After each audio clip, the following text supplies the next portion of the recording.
Supreetha, welcome to my math class. So in the previous lectures on hypergeometric series, we studied about the definition on hypergeometric series. Yes, we studied the convergence on hypergeometric series. We studied about hypergeometric equation. Yes, and then we studied binomial theorem, the proof of binomial theorem. What else did we study? We studied about the integral representation, the proof of integral representation. Yes.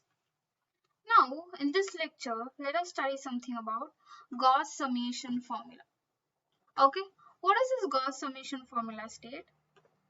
It states that for real part of, as I told you in the definition of hypergeometric series, that A, B, C and Z are complex numbers, right? So they are saying the real part of C minus A minus B is greater than 0. Okay, then we have 2f1 of a, b, c. See, in the place of z we have 1. This is equal to gamma c minus a minus b, and divided by gamma c minus a, gamma c minus b. Yes, to start this, let us consider the integral representation formula. Okay, so what was the integral representation formula? That is, okay, let me write it as from integral representation formula. Yes, that is 2f1 of a, b, c, z. Okay, this is equal to gamma c divided by gamma b, okay, into gamma c minus b integral 0 to 1 t to the power b minus 1 into 1 minus t to the power c minus b minus 1, okay, and then 1 minus zt to the power minus a into dt. Yes, this was our integral representation formula. So you see, in the place of z we have 1 over here. Yes, in Gauss summation formula, in the place of z we have 1. So now let me take, okay, taking,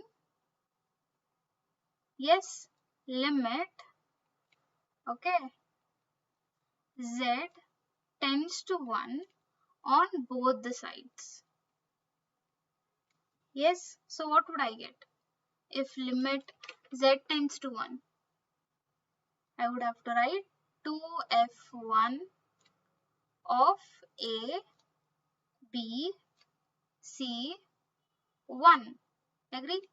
This is equal to gamma c divided by gamma b into gamma c minus b integral 0 to 1 t to the power b minus 1 into 1 minus t to the power c minus b minus 1 into 1 minus t to the power minus a. Yes. So now these both are same. Let me take a minus a over here itself. Yes. That is gamma c. This is not root. This is gamma divided by gamma b, gamma c minus b integral 0 to 1 t to the power b minus 1 into 1 minus t to the power c minus a minus b minus 1 dt. Okay, now what was our beta integral? Can you recall what was our beta integral formula? Yes, let me write it. Beta integral formula was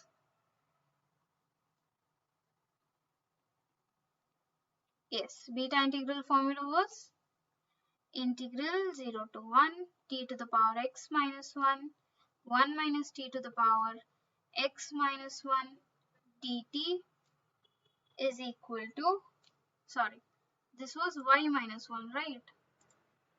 1 minus t to the power y minus 1 dt is equal to what? B of x comma y. This is equal to gamma x gamma y divided by gamma x plus y. So now we have this is equal to gamma c divided by gamma b into gamma c minus b. Yes, now here let me write it as b of, in the place of x I have b, and in the place of y I have c minus a minus b. Yes, now again let me write it in the form of gamma. Using the beta integral we have gamma c gamma b. Let me write this as it is, and here I would get, in the place of x I have b, in the place of y I have c minus a minus b divided by gamma b plus c minus a minus b. So b and b gets cancelled. I would get c minus a. Here b and b gets cancelled. So what would I get? I would get gamma c minus a minus b divided by gamma c minus a into gamma c minus b. Okay, this is our Gauss summation formula. Yes. Okay. See, we have gamma c. Yes. Gamma c divided by a into b. Here in the numerator, gamma c minus a minus b. Okay. Now, let us study something about the Chu Vandermonde summation formula. Okay. The Chu Vandermonde summation formula says that for c not equal to 0, minus 1, minus 2, we have 2f1 of, yes, minus n b c1 is equal to this. Okay, so let me take the Gauss summation formula itself. So in this Gauss summation formula we had 2, yes, what did we have? We had 2f1 of a, b, c, 1 is equal to this, right? So for Chu Vandermonde, let me replace a with what? Minus n. Okay, so from integral representation from Gauss summation, yes, from Gauss summation formula we have, yes, we have 2f1 of a, b, c, 1. This was equal to what? Gamma c, yes, gamma c minus a minus b divided by gamma c minus a, gamma c minus b. Okay. So now in the place of a, yes, a, I am replacing it with minus n.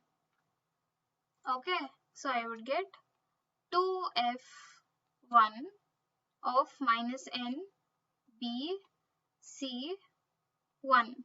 Okay. This is equal to gamma c plus n minus b divided by gamma c minus a into gamma c minus b. Okay. So here I would have to replace it with plus n, right? Okay. So this is plus n. Okay. So now I can take that n out. How would I take it? I can write this as c minus b, and I can write it here c minus b n. That is, yes, c plus n. Okay, I can replace this with gamma c into cn, the Pochammer symbol. Yes, c minus b. Now you can observe that gamma c and gamma c gets cancelled. Gamma c minus b gets cancelled, right? So what are we left with? We are left with c minus b, okay? C minus b n divided by Cn. So this is our Chu Vandermonde summation formula. Yes, what did we study in today's lecture? We studied about Gauss summation formula and Chu Vandermonde summation formula. So in Gauss summation formula, we took the integral representation formula and then we just took the limit z tends to 1 on both the sides, and from beta integral, after using the beta integral, we arrived at the RHS. Yes, so in the proof of Chu Vandermonde summation formula, I just took the Gauss summation formula, replaced a with minus n, and then after some simple simplification, we arrived at the RHS. That is it for today's lecture. Thank you.